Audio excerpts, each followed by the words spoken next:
Hi, ഒരു വാർത്ത ചൊല്ലട്ടുമോ? കുറച്ച് പഴയ കാര്യമാണ്.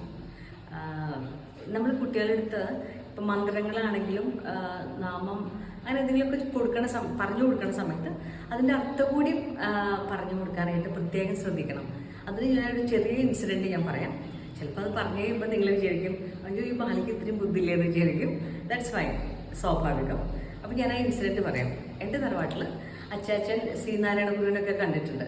അപ്പോൾ നമ്മുടെ തറവാട്ടിൽ ദൈവദശകം എന്ന് പറഞ്ഞിട്ടുണ്ടെങ്കിൽ ഇപ്പോൾ ഗീതയുടെ അത്രയും ഇതാണ്. ഓക്കെ, അപ്പോൾ നമ്മുടെ വീട്ടിൽ ഓണം, വിഷു, അച്ചാച്ചൻ്റെ പിറന്നാൾ എന്ത് വിശേഷം ഉണ്ടെങ്കിലും തറവാട്ടിൽ ഒരുമിച്ച് കൂടും.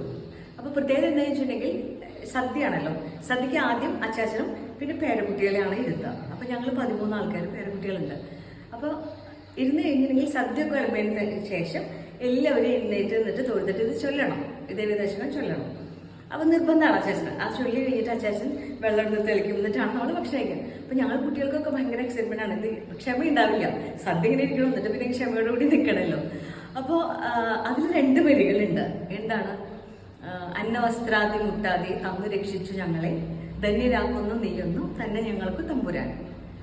അപ്പോൾ അതിൽ തമാശ എന്താണെന്ന് വെച്ചിട്ടുണ്ടെങ്കിൽ ഈ അന്നവസ്ത്രാദി മുട്ടാതെ എന്നുള്ളത് എൻ്റെ വിചാരം, ചെറിയ കുട്ടിയായിരിക്കുമ്പോൾ ഒരു പാടുന്ന സമയത്ത് എൻ്റെ വിചാരം അത് എന്തോ ഒരു വണ്ടിയാണ്, അത് മുട്ടാണ്ട് നമ്മൾ രക്ഷപ്പെട്ടു എന്നുള്ളതാണ് എൻ്റെ ഒരു ചിന്ത.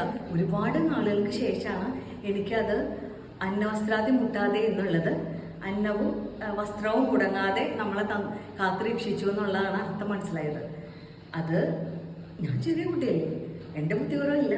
പക്ഷെ നമ്മൾ പറഞ്ഞു കൊടുക്കുമ്പോൾ അത് കൃത്യമായിട്ട് പറഞ്ഞു കൊടുക്കണം. ആ കമ്മ്യൂണിക്കേഷൻ പ്രോപ്പറായിരിക്കണം എപ്പോഴും. അതാണ് അതിൻ്റെ പ്രത്യേകത. അപ്പോൾ അത് നിങ്ങൾ ഇനി ശ്രദ്ധിക്കുമല്ലോ, കുട്ടികൾക്ക് എന്തെങ്കിലും പറഞ്ഞു കൊടുക്കുമ്പോൾ, ചൊല്ലി കൊടുക്കുമ്പോൾ അർത്ഥം കൂടി പറഞ്ഞു കൊടുക്കാനായിട്ട്. ഓക്കെ, ശരി. മീഡിയ സന്ധിക്കും വരെ വണക്കങ്ങൾ. വീണ്ടും കണ്ടത് നിങ്ങളുടെ സ്വന്തം മാനം.